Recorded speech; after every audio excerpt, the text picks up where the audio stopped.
आज का टॉपिक है रजिस्टर्स। ये हमारे पास बहुत सारे रजिस्टर्स लगा हुआ है, ठीक है? आप चाहें तो 3, 4, 5, 6, 7, 8, 9, 10 जितना चाहें लगा सकते हैं। हमने सिर्फ 3 लिया है। तो इसमें आप घबराएँ नहीं, आप जितना रजिस्टर्स लगाना चाहें लगा सकते हैं। सवाल ये है कि सर ये रजिस्टर्स है क्या? Registers is nothing. रजिस्टर्स की जगह पर हमारा फैन भी लग सकता था, फ्रिज भी लग सकता था और बॉल भी लग सकता था। रजिस्टेंस का काम क्या है? तो ये क्या करता है? करंट जो बहता है ना, उसको अपोज़ करता है। What does this register do? To oppose the flow of current. अब सवाल ये है कि ये जो रेजिस्टेंस जो है या रजिस्टर्स है, अब जो है ये जो आप लगाए हैं ये कौन-सा कनेक्शन है? तो हम जानेंगे कि हमारे पास 2 कनेक्शन होता है, एक सीरीज़ और एक पैरेलल। तो हम लोगों ने अभी जो यहाँ पे लगाया है वो सीरीज़ में कनेक्शन लगाया है। कौन सा कनेक्शन लगाया है? सीरीज़। तो आप मोटा-मोटी ये जान लीजिए कि ये रेजिस्टेंस है और ये जो कनेक्शन है वो सीरीज़ में है। आप चाहें तो 3, 4, 5 लगा सकते हैं। अब इसका रूल क्या है कि इसका रूल ये कहता है कि रेजिस्टेंस जो सीरीज़ में लगता है उसके अंदर जो I जो होता है ना, जो करंट बहता है वो कांस्टेंट रहता है, सेम रहता है या कांस्टेंट कह सकते हैं। और इसके अंदर जो वोल्टेज है ना, वो वेरिएबल होता है।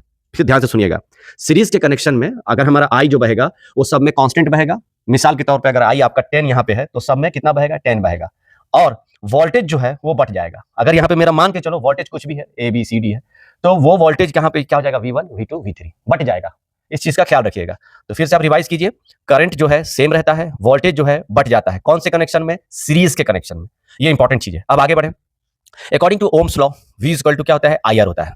तो हमने यहाँ पे पहले लिखा V और V1, V2, V3 क्यों लिखा ये जानिए। क्योंकि ये जो हमारा V है ना वो टोटल बट गया है। मान के चलो कि मेरे पास ये 50 रुपए है, तो मैंने सोचा कि यहाँ पे 10 रुपए दे दूं और यहाँ पे 20 रुपए, तो ये टोटल कितना हो गया? 20 और 10 30, और ये जनाब 20 रुपए ले लिया, यानी टोटल बट गया। मुझे नहीं मालूम कितना बटा, तो मैंने एक छोटा सा एग्जांपल बताया आपको। अगर मैं मान लो 15 रुपए यहाँ दे रहा हूँ और 20 रुपए यहाँ दे रहा हूँ तो कितना हुआ? 35, तो बाकी बचा तो ये, तो मुझे आइडिया नहीं है। तो हमने क्या किया, V जो है वो टोटल हमने इसको यहाँ पर मैंने अपना इकट्ठा कर रहा हूँ, मैं टोटल V को मैं इकट्ठा कर रहा हूँ, यानी कि V equal to V1 plus V2 plus V3। ये बहुत बड़ी बात नहीं है, ये V1, V2, V3 is nothing. लेकिन आपको बताना है कि सर ये जो टोटल V है वो मेरा जो बट गया वो हमको वापस चाहिए। तो हम वापस करने के लिए क्या करेंगे? भाई तुमने जितना लिया वो मुझे दो, उसने जितना लिया है वो मुझे दो, और ये जो जितना लिया तो उसको ऐड ही करेंगे ना। तो ये हो गया V equal to V1 plus V2 plus V3। अब देखिए सर, V की जगह पर according to Ohm's law IR लिख सकते हैं। तो हमने क्या किया, V की जगह पर हमने IR लिख दिया, कोई बड़ी बात।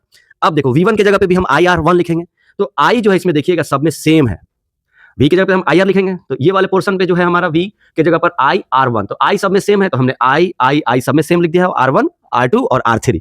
तो जब सब में सेम हो जाएगा I, तो I हमारा कॉमन हो जाएगा और इस I से और इस I में कैंसिल हो जाएगा, तो हमारा हो जाएगा total R equal to R1 plus R2 plus R3। सवाल ये है कि एक चीज़ का याद रखिएगा, इसमें यहाँ पर एक चीज हम इंडिकेट कर देते हैं, इसलिए कि पता नहीं अगर इधर गलती से R लिखा रहेगा, सपोज आपने यहाँ पे R लिख दिया और तब R1 और R2 लिखा, तो उस हिसाब में तो ये R वाला फंस जाएगा। इसलिए हमने इसको सीरीज से इंडिकेट कर दिया है कि दिस इज नथिंग। तो ये सब छोटी छोटी चीजें हैं, आप इसको 1-2 बार प्रैक्टिस कीजिएगा तो आपको जरूर समझ में आएगा। तो अब देखिए, आप फिर से इसको देखिए, फिर से देखिए, समझने की कोशिश कीजिए कि ये जो हमारा कनेक्शन है, जो रजिस्टर्स लगा हुआ है, कौन सा कनेक्शन है? सीरीज है। और इसमें क्या बटता है? वोल्टेज। और क्या कांस्टेंट रहता है? करंट। और रेजिस्टेंस भी है तो वो तो वेरिएबल है। तो हमने क्या किया, मेरा अगर I भटकता यानी I अगर टूटता तो हम I ऐड करते, अगर V टूट रहा है तो हम V को ऐड करेंगे। तो इस कंडीशन में, सीरीज के कंडीशन में V बट रहा है। नेक्स्ट पैरेलल का जो केस होगा उसमें हम बताएंगे कि कैसे I बटता है, उसको कैसे ऐड किया जाता है।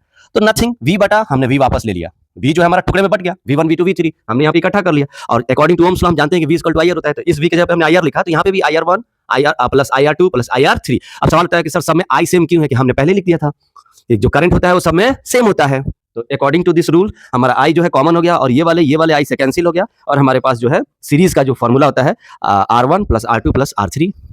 बस यही है, सिंपल है। Thank you so much for watching.